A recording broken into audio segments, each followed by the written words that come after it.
itu hari Minggu, besoknya hari Senin jam 6 sore habis maghrib. Aku dapat WA dari nomor mertuaku. Bilangnya, angkat barang-barang kamu dari rumah. Dia bilang, pulangin kunci rumah saya. Nah, nanti saya urus surat cerai kalian.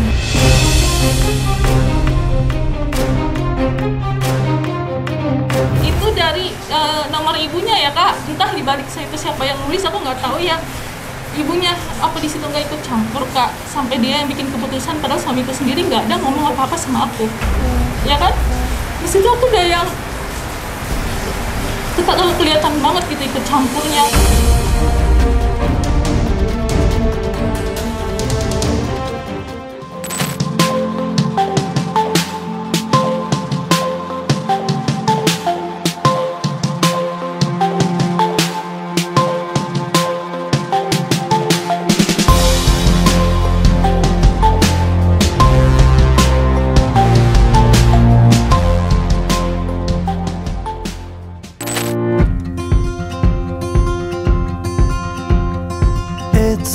Simple as it seems, the twinkle in your eyes, the way that time slows down when you kiss. Oke guys, assalamualaikum warahmatullahi wabarakatuh. Jadi guys, nih aku sekarang lokasinya ada di Jakarta dan aku dapat informasi dari Nadia, katanya ada followers yang minta tolong karena anaknya diambil sama mantan suaminya.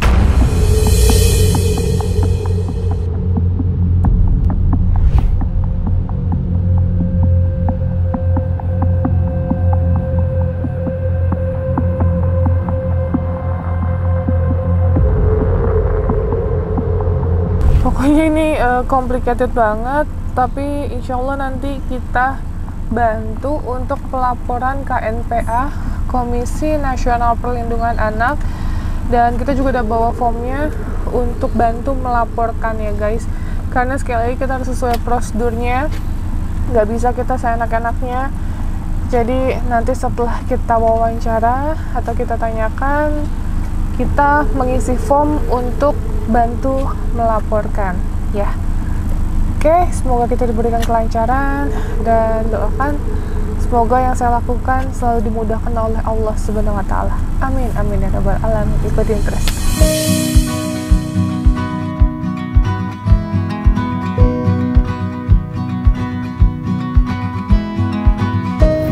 Permisi. Nafi. Halo Nafi. Kakakku. Oh oke. Yuk. Ih nggak apa-apa, sama kok.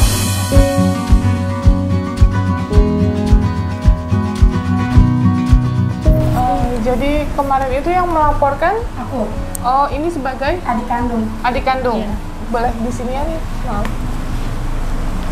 Nah, ini Mbak atas nama April. April. Gimana awal mula ceritanya? Jadi gini kak, aku kan sama suami aku emang udah nggak bareng ya. Udah pisah? Tapi belum resmi, hanya pisah karena keluar rumah aja. Nah, aku itu terakhir keluar rumah itu ribut-ribut karena perkara ekonomi. Aku nggak pernah tahu gajinya suami aku, nggak pernah dikasih ke aku gitu, sampai selama aku nikah ya, sampai aku punya anak ya kan. Kemarin itu ributnya awal-awal punya anakku baru lahir ya kan, karena banyaklah keperluan gitu kan. Terus diomongin kan, kamu kan nggak pernah nih gajinya, aku tahu, terus mau kayak gimana nih, aku bilang kayak gitu kan. Ada anak, ada kebutuhan baru. Anaknya umur berapa? Sekarang 4 bulan. 4 bulan aja. Iya. Terus? Nah, terus dia ngomong, kita satuin bareng-bareng, kata dia kayak gitu, tapi aku yang pegang, kata dia gitu.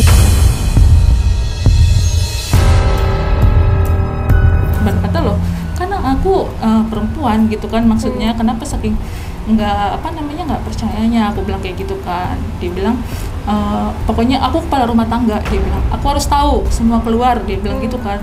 Ya kan aku juga kerja kak, maunya dia maksudnya semua dia yang pegang. Terus aku ibarat kata mau beli garam sama kecap, masa aku bilang sih gitu kan, namanya kita perempuan merabot atau apa gitu kan. Itulah awalnya aku ribut di situ hari itu ribut di situ. aku ribut, dia itu kalau ribut itu tipe yang ngadu ke ibunya.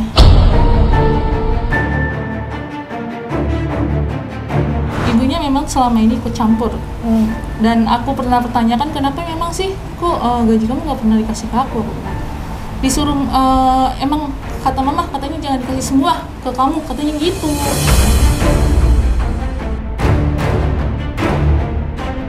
Aku pernah waktu ribut-ribut keluar itu dari mulutnya, aku inget gitu loh Kak. Oh berarti emang ibunya ya yang selama ini gitu. Aku nangkepnya dia. Emang kata mama katanya jangan kasih semua ke kamu, kayak gitu Kak.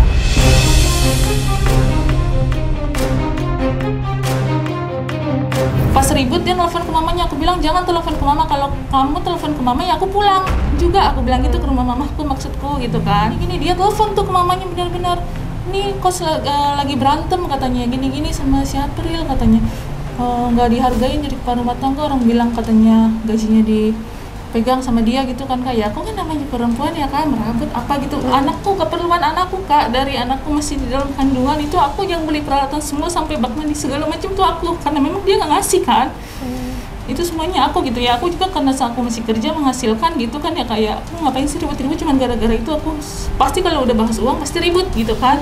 Di situ dia nelfon ibunya, nelfon tantenya gitu kan, bilang akunya yang katanya nggak bisa diatur kata dia gitu kan. Kata aku jangan apa-apa tuh ngadu ke orang tua, aku bilang gitu kan. Dia emang gitu Kak, tipenya orang yang suka teriak-teriak di rumah sampai tetangga tahu gitu loh. Untuk padahal itu sebuah ketakutannya sebenarnya kalau menurut aku gitu ya Kak, tong kosong nyaring bunyinya gitu.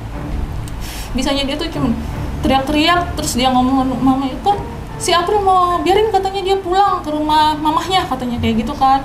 Terus juga jemput aja, kita kosongin rumah ini. Rumah itu memang rumah orang tuanya dia, ya kan, rumah orang tuanya dia. Dan aku juga ada satu ini Kak sama orang tuanya, memang agak kurang akur ya. Dulu aku deket banget, cuman perkara ya itu suka ikut-ikut campur, suka iniin gitu Kak. Sampai di rumah itu kan letak dispenser, letak kemari itu mamahnya semua yang iniin gitu.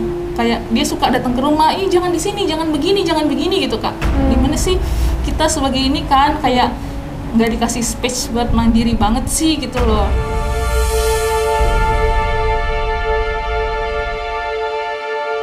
Terus juga untuk nempatin rumah itu, aku nempatin rumah itu dalam keadaan kosong, belum ada listrik, belum ada pompa air, dan di situ posisinya aku lagi hamil tua 8 bulan. Aku disuruh masukin nempatin rumah itu, suruh pompa sendiri, bikin pompa, tahu sendiri pompa berapa, sekitar 6 jutaan, pasang toren, pasang listrik. Itu masih dia minta dari kita gitu kan ya. Padahal itu aku hamil tua, ada kayak ditanya udah punya belum bak mandinya atau apa gitu Kak. Nggak ada Kak, nggak tahu, padahal kan tahu sendiri gaji itu ada nominalnya sebulan tuh berapa gitu kan Kak maksudnya. Tapi kayak nggak diiniin gitu loh. Dari situ memang aku agak gimana sama mertuaku kan, ya jadi nggak respect gitu Kak. Kok dia nggak pernah nanyain gimana aku gitu kan, nggak pernah. Aku udah 8 bulan pun kali ke rumah nemenin, takutnya aku mules-mules, tiba-tiba pas anaknya kerja, anaknya kan kerja posisinya kan ada shiftnya, shift sore, shift malam gitu kan, nggak ada.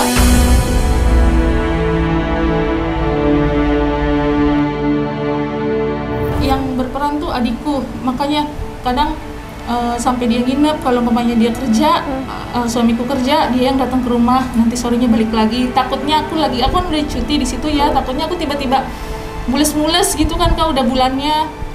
Situ aku udah makin gak respect sama aku gitu kan Kak.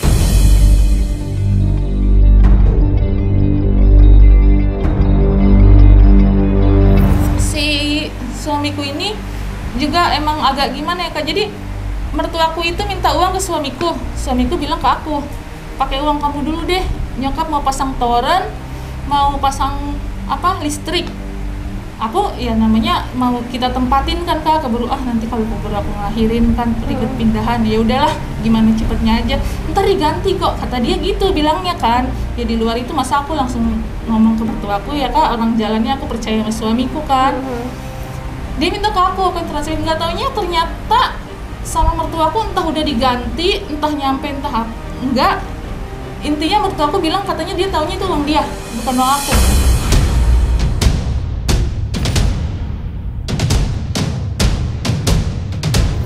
Aku pun, oh berarti di sini suamiku yang benar, pikir aku kan gitu ya Kak.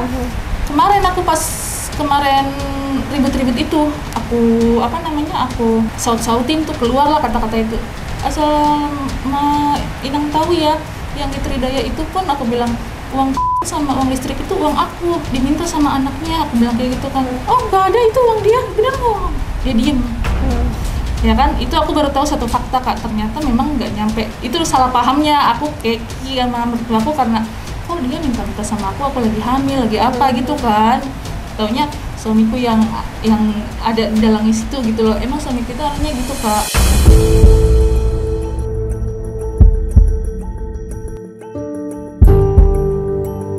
Nah terus sampai anaknya bisa nyampe ke suami? Nih, jadi kan udah dari situ ribut.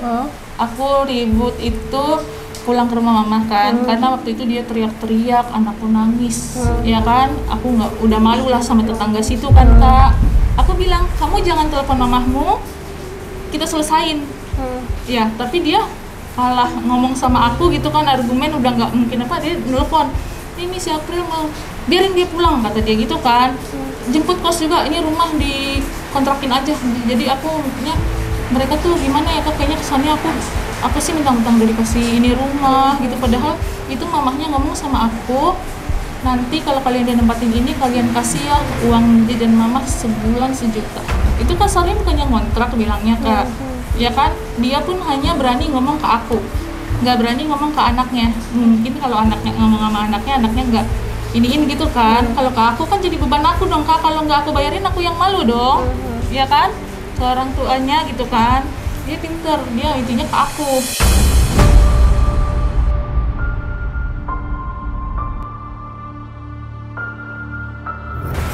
Di situ aku pulang, sebulan kami nggak ditanyain Kak, baik dari mertuaku, baik dari bapaknya Abel ini kan, nggak ditanyain. Kalau memang dia orang tuanya deh, kalau memang bener atau ini 3 hari kek ditanya gitu kan, ya kalian di mana? Mama dengar kalian berantem gitu kan harusnya. Tapi ini enggak. Sebulan aku tungguin, aku inget tanggalnya 6 Oktober sampai ke 6 November. Ya kan? Nah, aku ngadu dong sama ada keluarganya dia. Kan kita kalau orang kan gitu ya Kak. Aku ngadu sama keluarganya yang memang semarga sama mereka kan. Ini begini aku ribut dari rumah, tapi aku nggak mau nanti disalahin aku pergi dari rumah. Aku ribut itu karena memang dia bilang suruh pulang, ya aku pulang. Di situ aku udah bangun kan, aku nangis ya kan. Akhirnya aku bilang sama dia gini, udah loh Kak, katanya si abang itu emang begitu, saya juga nggak ambil pikir sama dia. Itu pun saudaranya sendiri bikin pembelaan begitu Kak. Saya sudah berapa kali bilang sama dia, memang rada kacau dia bilang kayak gitu, masa sama istri begitu. Kami mau disuruh ribut-ribut, dan dia kalau ribut-ribut itu ngadunya ke orang itu Kak.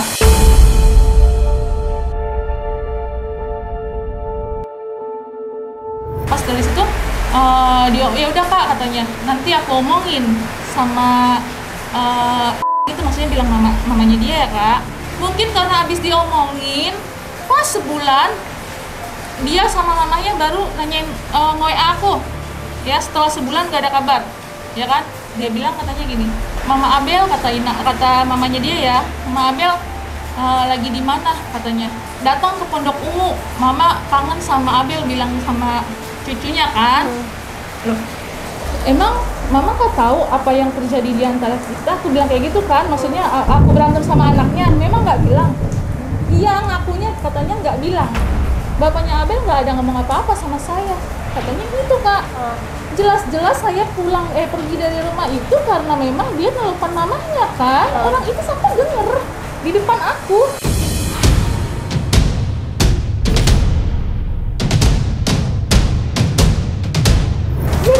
Terus dia bilangnya malah udah saya marahin katanya bapaknya Abel, katanya kamu pulang gini-gini. Ya nggak gitu lah, kataku, harus bapaknya Abel ngomong dulu ke aku, minta maaf. Aku bilang gitu, udah sebulan masa kami ditanyain, kalau kucing kami nggak tahu udah nggak dapet makan apa gimana, aku gituin kan. Terus bilang aku nggak bisa, aku bilang kayak gitu, bapaknya Abel suruh ngomong dulu sama aku gituin kan. Besoknya dia ngoyal lagi ngajakin ketemuan Kak, ngajakin ketemuan di mall, ya kan?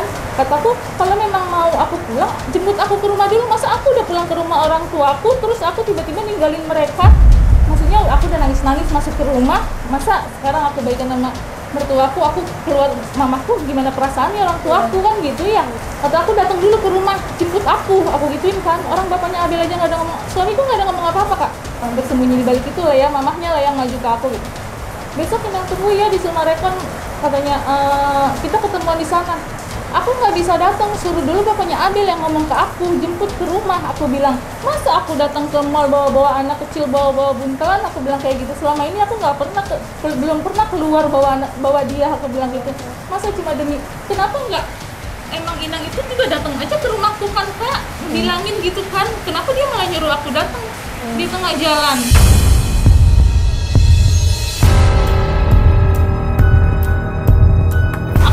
Aku bilang kayak gitu, nggak bisa Nang, pokoknya aku nggak akan datang. Dia telepon, dia bilang, dia selalu update bilang saya udah mau nyampe, saya ini gitu kan. Aku nggak tanggepin, aku udah bilang aku nggak bisa datang kan, nggak mungkin aku bawa anak bayi ya kan kesana.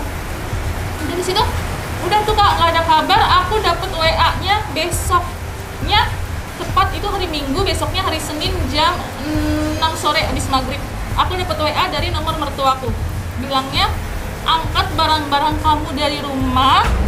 Dia bilang pulangin kunci rumah saya. Nah nanti saya urus surat cerai kalian.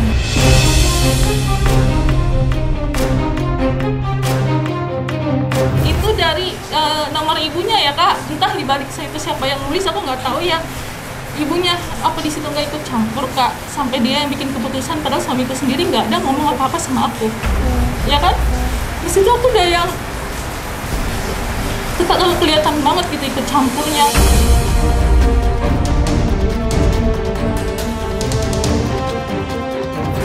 Itu aku nggak balas apa-apa, aku nggak ini gitu kan ya, aku masih nangisin gitu kan sampai papaku bilang kenapa, katanya kayak gitu kan ya. Enggak, itu belum aku bilang sama papaku kan, akhirnya aku bilangnya ke adikku ini begini-begini. Akhirnya adikku yang bilang ke papaku kan, bilangnya si kakak katanya di WA sama mertuanya, katanya disuruh angkat barang-barang dari sana, pulangin kuncinya. Aku kan biasa megang kunci ya Kak, angkat barang-barangnya, katanya pulangin kunci rumahnya. Terus ya udah kata bapakku, udah angkat aja barang-barangnya. Memang kenapa, katanya terlalu ikut campur, katanya mertua kamu, katanya kayak gitu kan ya. Udah kenapa memang, katanya kamu masih kerja kok, katanya kayak gitu, kamu masih ini sendiri, orang kita tunggu itikat baiknya juga sebulan, nggak ada itikat baik apa-apa. Aku katanya gitu kan, papaku juga udah ini ya Kak, selama ini aku berantem ribut-ribut, papaku pura-pura nggak denger, karena namanya juga rumah tangga gitu kan ya, kayak ya palingnya aku pulang ya pasti papaku sendiri udah tahu lah kalau aku pasti kalau pulang lagi ribut gitu kan ya, tapi pura-pura nggak denger sampai keluar dari mulutku sendiri gitu kan, nggak pernah ngadu-ngadu gitu. Nah sampai akhirnya bayinya ada di sana, gimana ceritanya? Nah dari situ bilangnya kayak gitu, aku angkat emang barang-barangnya ya, aku angkat selang 3 hari ya kan. Terus dia bilang katanya waktu itu ada surat BPKB motornya dia di rumah aku, terus dia bilang ya udah angkat barang-barangnya, pulangin BPKB itu, dia bilang kayak gitu kan. Ya udah aku pulangin. Aku di situ jelas pamit sama dia, aku di Tambun ya mau angkat barang-barang, dan itu WA-nya checklist biru kebaca tapi memang gak dibales ya Pak ya. Yang penting aku udah bilang aku ambil memang aku ngerasa itu barang-barang masih punyaku, masih uangku ya kan. Mungkin mereka pikir itu aku cuma punya baju gitu kan. Aku angkat sampai ke tempat-tempat tidur ya Kak, wah karena aku ngerasa itu masih uangku, merabut rumah itu aku gitu kan. Aku angkat tuh Kak. Habis dari situ dia marah-marah besar kan ya, kalau lu angkat semuanya, katanya gini, gue tuh cuma gertak lu, kata dia gitu Kak, balik ke aku. Gertak aku kok ibunya gitu kan. Di situ aku yang kok ibunya ikut campur, di situ aku udah nggak ituin lagi, udah nggak ngebales lagi. Nggak lama 2 minggu kemudian dia datang sama keluarganya memang, tapi tanpa ibunya, sama tantenya doang. Entah itikat apa dia ngomong, mungkin karena aku udah ini dikertak, ternyata beneran dibawa gitu kan ya. Dia jadi kewalahan sendiri mungkin ya Kak. Dia ngajak tantenya, dia datang ke rumah aku, katanya kan ini gimana papaku, kalian datang sini mau ngapain, katanya gitu kan ya. Bukannya sudah dibilang sama mertuanya dia suruh angkat barang-barang gini. Itu kan gimana sih Kak kalau orang tua begitu? Ya kan itu kan udah final banget, maksudnya nggak ada kata yang lebih bagus atau apa. Harusnya kalau aku kurang ya aku yang diajarin sama dia, aku kan udah anaknya dia juga ya Kak. Kenapa jadi kayak gitu? Terus papaku udah bilang enggak, katanya kalau memang tujuan kalian kesini suruh tanya dulu apa tujuannya si mertuanya itu. Kenapa ngomong gitu? Selama ini kita orang tuanya pura-pura nggak dengar kalau mereka berantem apa, nggak pernah ikut campur, kata papaku gitu kan. Intinya ditolak lah Kak sama papaku ya, suruh mertuaku ngomong apa gitu kan, mau tujuannya apa gitu kan. Terus dari situ udah mereka pulang mental, malamnya dia WA-in aku, baik-baikin aku ya. Katanya itu si Abel katanya kayak sakit, ayah kita bawa ke rumah sakit, dia bilang gitu kan. Karena memang udah mental dari papaku gitu kan Kak. Enggak apa-apa, aku ibunya aku lebih tahu, dia nggak apa-apa kok, aku bilang kayak gitu kan. Tapi memang iya, anakku itu alergi susu sapi ya, alergi susu sapi, dan aku memang rutin bawa dia kontrol 2 minggu sekali Kak. Itu semua buktinya ada. Sampai aku kan nggak berpacu sama satu rumah sakit, aku kerja di rumah sakit ya kan. Tapi aku nggak berpacu ke rumah sakit tempat aku kerja doang, aku coba 2 rumah sakit juga yang biar lebih gimana sih analisa dokter gitu kan Kak. Itu saking aku perhatian ya sama anakku ya kan. Anakku alergi susu sapi yang udah hipo banget Kak, susunya khusus medis sekarang ya kan. 2 bulan itu aku keluar dari Tambun, susunya susu medis, harganya berapa aku nggak pernah dikasih sama suamiku sama sekali. Dia tahu anaknya itu alergi susu sapi ya kan, dia tahu lah kebutuhan gimana, nggak pernah Kak disupport ya kan untuk pampers atau susunya apa, aku nggak pernah minta ya kan. Aku rutin bawa kontrol, tapi memang namanya alergi susu sapi, aku udah bilang ke dokter-dokter manapun, karena dia sempat soya juga, untuk naik berat badan itu susah ya kan, untuk naik berat badan susah. Nah di situ karena kemarin lagi zamannya batuk pilek, anakku batuk pilek gitu, terus agak sesek ya kan. Kalau anak kecil kan memang karena pernapasannya masih ini ya Kak. Itulah jatuhnya aku bawa ke rumah sakit di hari Natal tanggal 25. Aku lupa kalau itu hari libur, jadi jatuhnya ke IGD ya kan, nggak ke poli anak. Aku masuk IGD ada di Pekayon, rumah sakit anak yang aku ingat dulu itu rumah sakit anak ya kan. Ternyata nyampe IGD kata orang dokter umum, anakku butuh picu. Loh kok picu? Aku bilang kayak gitu kan. Anak belum hanya dicek saturasi, belum dicek ambil darah dan segala macam, kok dokternya udah langsung bilang picu. Aku bilang gitu, iya soalnya sesak napas gini-gini. Dok, kalau memang butuhnya picu berarti dibawa ke rumah sakit RRI aja, saya kerja di sana. Aku bilang kayak gitu kan. Oh ya udah kalau memang kayak gitu di sana memang lebih baik katanya kayak gitu kan. Ya udah akhirnya aku pergi ke IGD. Setelah 2 bulan yang tadi dari tantenya datang itu Kak, kan memang kita udah nggak berkabar sama sekali. Ya di situ aku saking keselnya, memang aku salah, aku blokir dia ya kan, karena ya itu tadi karena memang aku ngerasa nggak ditanyain gitu kan. Ini tuh pas dari situ dianya juga nggak pernah nanyain ke aku juga ya kan anaknya. Di situ aku ngabarin sama dia, anaknya lagi sakit. Aku bilang, mamaku yang nyuruh sih sebenarnya, bukan aku. Kalau aku ya udah bawa ke rumah sakit, mamaku nyuruh. Nanti kamu disalahin, kabarin bapaknya kalau dia masuk rumah sakit. Ini mau bawa ke IGD. Emang aku tahu jadwalnya dia memang lagi jaga waktu itu. Dia juga sama kerjanya di situ Pak. Itu aku ke sana ke IGD, WA dia di jalan. Anaknya mau ke rumah sakit, dibawa ke ini tadi ke sana dibilangnya ke picu. Dia bilang ya udah ke rumah sakit aja, di sana aja. Aku bilang di sana banyak teman-teman yang kenal, aku bilang gitu kan, bisa bantu mungkin. Aku bilang ya udah bawa aja ke sana, tapi gue lagi Natalan di Jakarta, kalau bisa gue datangnya besok. Dia bilang gitu, gue usahain datangnya besok. Segitu nggak Kak jawabnya. Kalau misalnya anak ya nggak ada rasa khawatirnya, bilang dia malah lebih enak ngempatin Natalannya di Jakarta ya, nggak tahu sama siapa.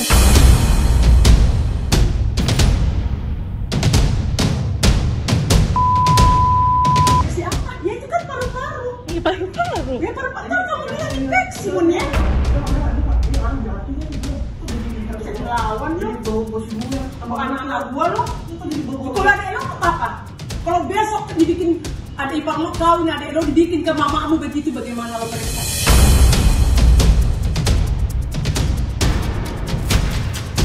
Gue kalau lo nggak ada harga diri, kerja di rumah sakit tapi anak sakit. Bilang gitu ke aku, Kak, aku udah di rumah sakit nungguin anakku udah berapa hari, dibilang kayak gitu. Memang ada orang tua yang mau anaknya sakit.